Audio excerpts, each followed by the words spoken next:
Hi అండి, welcome to Mamata home kitchen. Instant నిమ్మకాయ పచ్చడి. నోరు బాగోలేకపోయినప్పుడైనా ఇన్స్టెంట్గా ఏదైనా పచ్చడి చేసుకోవాలనుకున్నప్పుడల్లా ఈ ఇన్స్టెంట్ నిమ్మకాయ పచ్చడి ట్రై చేయండి. చాలా టేస్టీగా ఉంటుంది. ఈ రెసిపీ కోసం ఇక్కడ నేను 3 నిమ్మకాయలు తీసుకుంటున్నాను. చిన్నవైనా ఒకవేళ రసం తక్కువ ఉన్నా మీరు 4 అయినా తీసుకోవచ్చు. స్టవ్ వెలిగించి ఒక ప్యాన్ పెట్టి దాంట్లోకి 1 టేబుల్ స్పూన్ ఆవాలు, 1 టేబుల్ స్పూన్ జీలకర్ర, 1/2 టేబుల్ స్పూన్ మెంతులు వేసి వీటన్నిటిని దోరగా వేయించాలండి. మెంతులు వేగుతున్నప్పుడు మంచి అరోమా వస్తుంది కదా, ఈ టైంలో స్టవ్ కట్టేసి వీటన్నిటిని చల్లారేంత వరకు పక్కన పెట్టుకోవాలి.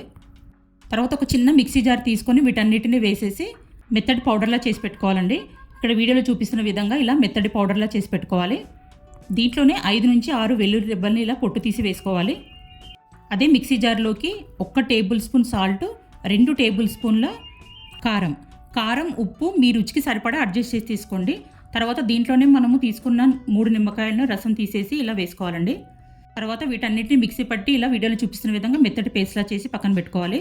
పోపు కోసం ఒక చిన్న బాండి పెట్టి దానిలోకి 2 టేబుల్ స్పూన్ల ఆయిల్ వేసి ఆయిల్ కొంచెం వేడెక్కిన తర్వాత 1/2 టేబుల్ స్పూన్ ఆవాలు, 1/2 టేబుల్ స్పూన్ జీలకర్ర వేసి ఇవి కొంచెం వేగిన తర్వాత దీంట్లోనే 1 రెమ్మ కరివేపాకు కూడా వేసి ఇవన్నీ కొంచెం వేగిన తర్వాత ఫ్లేవర్ కోసం కొంచెం ఇంగువ వేసేసి స్టవ్ కట్టేసి ఈ పోపు కొంచెం చల్లారిన తర్వాత ఇందాక మనం సర్వ్ అవుట్ చేసి పెట్టుకున్న గిన్నెలోకి ఈ పోపు అంతా వేసేయటమేనండి.